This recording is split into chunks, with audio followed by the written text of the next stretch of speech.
వేలాది మంది కార్యకర్తలు 2018లో కొడంగల్ శాసనసభ నియోజకవర్గంలో చంద్రశేఖరరావు గారు కుట్రలు చేసి పోలీసులను పెట్టి అరెస్టు చేసి అడ్డుకొని ఆనాడు అక్కడ ఓడిస్తే ప్రభుత్వ కుట్రాన్ని మీరు గుర్తించి 2019 పార్లమెంట్ ఎన్నికల్లో ఈ మల్కాజ్గిరి నుంచి ఎన్నికల బరిలో దిగితే మీరే కథన రంగంలో కార్యకర్తలై నాయకులై మీరే కాంగ్రెస్ పార్టీ అభ్యర్థులై ప్రతి ఒక్కరిని ఇంటింటికి పోయి ప్రతి తలుపు తట్టి ప్రతి గుండెకు చేరి దేశంలోనే అతిపెద్ద పార్లమెంటు నియోజకవర్గమైన మల్కాజ్గిరి నుంచి నన్ను ఎంపీగా గెలిపించి ఢిల్లీకి పంపించిండ్రు మిత్రులారా.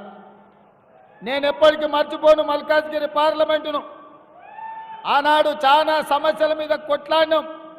అది జవహర్ నగర్ డంపింగ్ యార్డ్ కావచ్చు, కంటోన్మెంట్ ప్రాంతంలో స్కైవేస్ కావచ్చు, మేడ్చల్కు ఎంఎంటీఎస్ రైలు కావచ్చు, మెట్రో రైలు కొనసాగింపు కావచ్చు, ఈ ప్రాంతంలో తాగునీటి సమస్య కావచ్చు, ఈ షామీర్పేట మేడ్చల్ ప్రాంతానికి ఐటీ కంపెనీలను తేవాలి, ఈ ప్రాంతాన్ని అభివృద్ధి చేయాలని ఆలోచనతో చాలా విషయాల మీద మనం ఆనాడు కొట్లాడినాం. కొన్ని పనులు జరిగినాయి, కొన్ని పనులు జరగలేదు. జరగకపోవడానికి కారణం ఆనాడు మన ప్రభుత్వం లేదు, ప్రభుత్వంలో ఉన్న పెద్దలు మన మీద కుట్ర చేసి మన ప్రాంతానికి అన్యాయం చేశారు. ఈరోజు మిత్రుడు శ్రీశైలం గౌడ్ గారు వేదిక మీద ఉన్నారు. ఆ రోజు చాలా విషయాలల్లా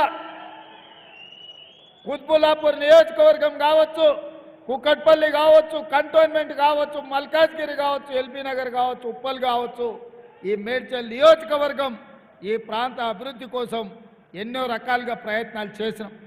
కానీ ఆనాడు ప్రభుత్వం అడ్డుకొని ఈ ప్రాంత అభివృద్ధి కుంటుపడడానికి కారణమైంది. ప్రభుత్వంలో ఉన్న పెద్దలు ఆనాడు సహకరించలేదు. అందుకే ఈ ప్రాంతం ఇవాళ కోకాపేటలో 100 కోట్లకు ఎకరమైతే మన దగ్గర పెట్టుబడులు రాకపోవడం వల్ల, ఐటీ కంపెనీలు పెట్టకపోవడం వల్ల మన ప్రాంతం అభివృద్ధి